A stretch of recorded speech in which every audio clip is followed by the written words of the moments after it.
एक बार की बात है, एक बहुत बड़ी आर्ट गैलरी ने कॉन्टेस्ट डिक्लेयर किया। उसमें उन्होंने अनाउंस किया कि जो भी पेंटर पीस को डिपिक्ट करने वाली वर्ल्ड की सबसे अच्छी पेंटिंग बनाएगा, उसको $10 मिलियन का इनाम मिलेगा। यह बात पूरी दुनिया में फैल गई और पूरी दुनिया से हजारों पेंटर्स ने अपनी अपनी पेंटिंग भेजी उस कॉन्टेस्ट में पार्टिसिपेट करने के लिए। उन हजारों पेंटिंग्स में से जो इस कॉन्टेस्ट के जजेस थे, उन्होंने फाइनली 100 पेंटिंग्स को शॉर्टलिस्ट किया और उन 100 पेंटिंग्स की एक एग्जीबिशन लगाई। उस एग्जीबिशन में इन सारे पेंटर्स को तो इनवाइट किया ही किया, साथ ही साथ मीडिया वाले भी बैठे हुए थे और मीडिया वालों के साथ हजारों लोगों की भीड़ भी जमा थी। क्योंकि प्राइज अमाउंट इतना बड़ा था तो सबका इंटरेस्ट था ये जानने में कि कौन जीतेगा, कि वो पेंटिंग कैसी होगी और कौन वो पेंटर होगा जिसको इतना बड़ा अमाउंट मिलेगा। फाइनली वो दिन आ ही गया। वहां पर सारी ही पेंटिंग्स देखने लायक थी और एक से बढ़कर एक थी। उसमें से कुछ पेंटिंग्स थी जहां पर सबसे ज्यादा भीड़ थी। जैसे एक पेंटिंग थी जहां पर एक बिल्कुल साफ पानी की नदी बह रही थी, जिसके पीछे कुछ पहाड़ थे, उसके ऊपर बर्फ जमी हुई थी और पीछे से सनराइज हो रहा था। एक और पेंटिंग थी जहां पर पेंटर ने पीस को डिपिक्ट किया था फुल मून नाइट के थ्रू, यानी कि एक बिल्कुल पीसफुल लेक थी जिसका पानी बिल्कुल स्टिल था, इतना स्टिल कि उसके अंदर आप रिफ्लेक्शन देख सकते थे आसपास में जो भी कुछ था उसका, बिल्कुल एक मिरर की तरह। और बिल्कुल डार्क आसमान में कुछ तारे चमक रहे थे और एक चांद चमक रहा था। उसके अलावा एक पेंटिंग थी जिसमें बिल्कुल सफेद बादल थे, नीला आसमान था और बिल्कुल हरी हरी घास थी। यानी कि सारी ही पेंटिंग्स ऐसी जिसको देख करके ही मन शांत हो जाए। तो कॉन्टेस्ट बहुत ही टफ था क्योंकि सारी पेंटिंग्स एक से बढ़कर एक थी। तो जजेस के लिए शॉर्टलिस्ट करना कि कौन सी पेंटिंग बेस्ट है, that was very very difficult.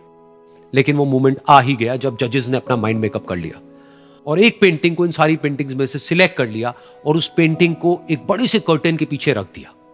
सामने वो सारे पेंटर्स बैठे हुए थे, मीडिया वाले थे और हजारों लोगों की भीड़ थी। सबकी क्यूरियोसिटी बढ़ती चली जा रही थी क्योंकि अमाउंट बहुत बड़ा था। लेकिन जैसे ही वो पर्दा हटा और सामने से सबने उस पेंटिंग को देखा तो सब हैरान रह गए। सब एक दूसरे की शक्ल देखने लगे।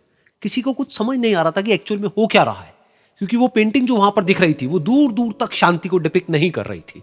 तो सबको लगा कि शायद उस आर्ट गैलरी से कोई गलती हुई है या जजेस से कोई गलती हुई है और किसी गलत पेंटिंग को वहां पे रख दिया है।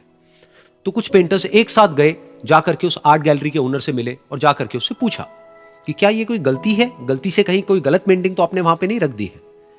तो आर्ट गैलरी वाला थोड़ा सा मुस्कुराया और बोला, नहीं, ये पेंटिंग बिल्कुल ठीक है। जजेस ने इसी पेंटिंग को सिलेक्ट किया है और यही पेंटिंग आज की विनर है। सारे पेंटर्स ये जवाब सुन करके गुस्से से भर गए और सबने मिल करके रिवोल्ट कर दिया।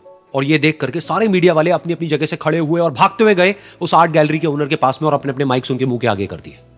तो अगेन वो आर्ट गैलरी का जो ओनर था वो हल्का सा मुस्कुराया और उसने कहा कि मुझे कुछ बोलने से पहले एक बार इस पेंटिंग को आप लोग ध्यान से देखिए, थोड़ा पास से देखिए, शायद आपको कुछ ऐसा नजर आए जो दूर से नजर नहीं आ रहा है। क्योंकि आप सबने एक चीज तो देख ली कि इस पेंटिंग में आंधी है, तूफान है, चारों तरफ सब कुछ तहस नहस हो रहा है, आसमान में बिजली कड़क रही है, काले बादल है, ये सब तो आपने देख लिया। लेकिन एक चीज नहीं देखी कि इस पेंटिंग में एक घर भी है।